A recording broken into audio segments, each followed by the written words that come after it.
I've spent the last 20 years analyzing the global restaurant business from the inside out. I've studied the consumer habits and actions that feed this business every day. Innovation is found in places where few might look. It's where the real heartbeat of the restaurant business lies. Sometimes it's beneath the known Michelin stars or the glitz and the glamour of the posh addresses of the best restaurant districts in the business. I'm Paul Barron, and this is my show. And I'm in search of amazing food, stellar service, and that unforgettable experience.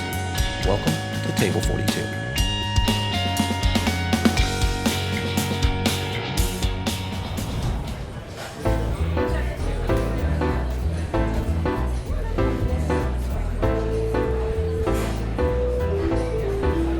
All right, so here we are tonight at High Street in Philadelphia. We're going to get a chance to join Chef Jon Nodler and a little bit about how he's put a menu together that kind of creates a very unique spin. They have kind of an interesting take on how they're running their service though here at High Street. They have a breakfast menu.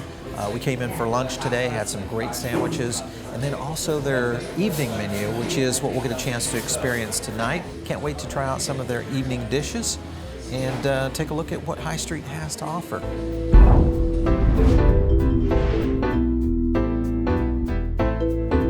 This is going to be the one I think I'm going to go with, which is the Kennett Square mushroom. So this is a little bit more artsy, which I think is indicative of what Chef Jon Nodler is all about here. Very unique selection of Kennett Square mushrooms. It's got sunchoke, charred eggplant, and of course a farm egg. This is going to be an interesting presentation. I think one that will be fun to look at and taste. Let's try it out.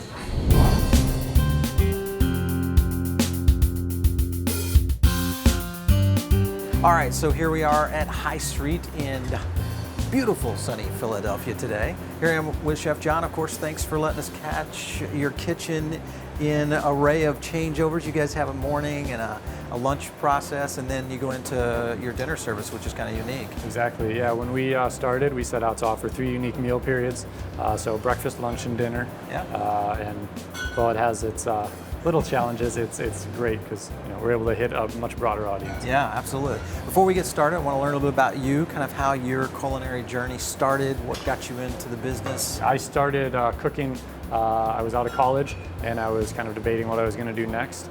So I started working at a cafe that specialized in coffee and crepes, actually. This was in Madison, Wisconsin, and they're known for having the second largest farmers market. So we would go every day to the market, get the ingredients for the day, a chalkboard menu, and it was just really a time where we didn't know anything about cooking, but just wanted to learn it all in this small space. And we just took what we learned and applied it to crepes, really focusing on ingredients first. Our idea here is the angry crab, or the crab arrabbiata. So we build our pan here. We have our habanero oil. Really don't want too much of this. It's got some heat. And then we have our crab paste. We're gonna put that in. Add our charred scallions. Now we're gonna add some olive oil just to make sure everything gets nice and toasted in that pan.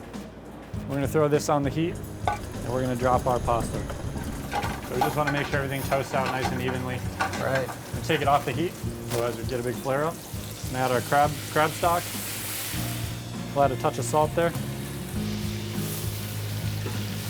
Spread the noodles out so they get nice and coated evenly. We're gonna add our crab. We're gonna toss it to make sure that crab gets warmed through.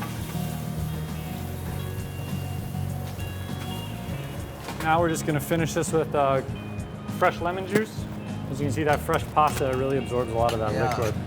So you always need to make sure it's nice and saucy, not too wet. We'll go to the plate here.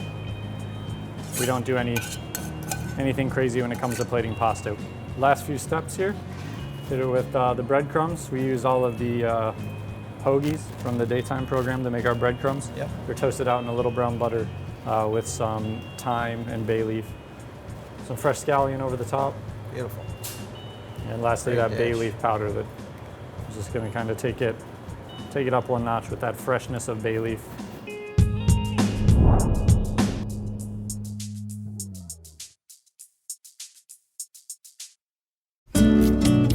So this dish is in dedication to Kennett Square and its mushroom cultivation.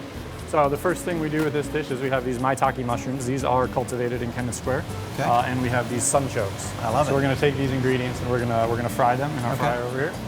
We're going to heat up these two sauces. This one is kind of our cream of mushroom soup.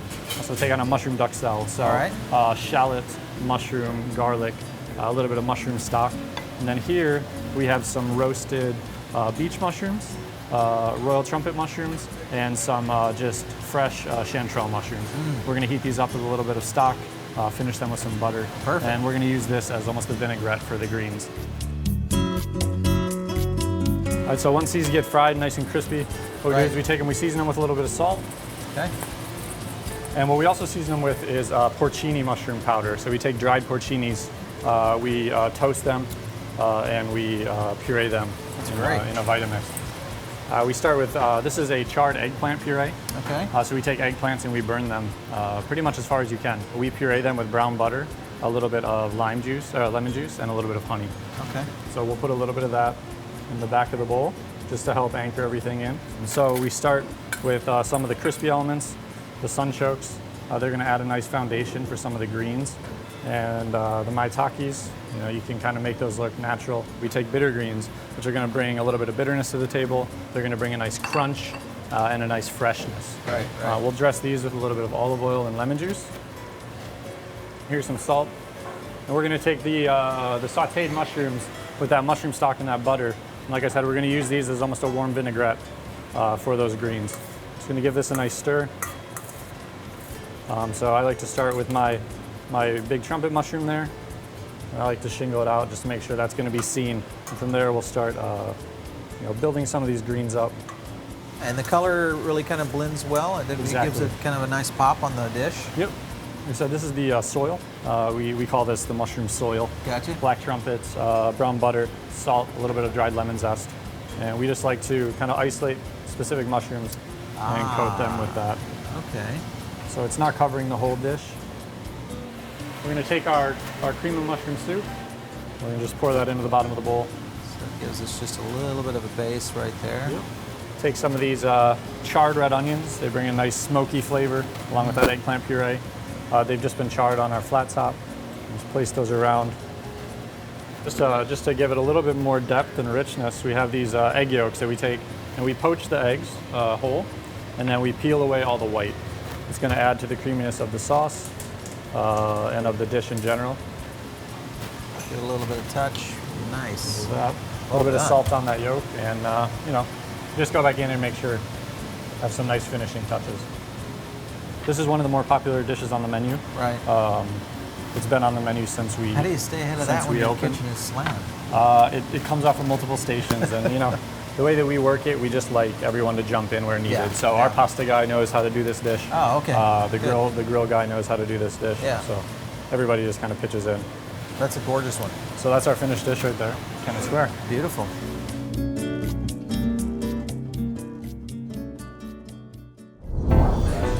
All right, thank you. All right, perfect. So as expected, this is one of those dishes that you can kind of tell the chef has really taken a lot of care in the sourcing. A tremendous amount of array of the mushrooms, everything from the maitake all the way down to the touch of the mushroom soup, which is beautiful. Nice touch of a lot of spices. So let's take a little bit of a taste and see what he's done here. Oh yeah, exactly. So as you can tell, there's a gorgeous egg yolk right in the mushroom. Great sauce. They're doing a great job with kind of this, creating this forage almost look. These are the kind of flavors that I think, as we see more and more chefs, they really take a look at bringing in very unique taste into profiles of dishes. And with Chef Jon Nodler, I think he has done it.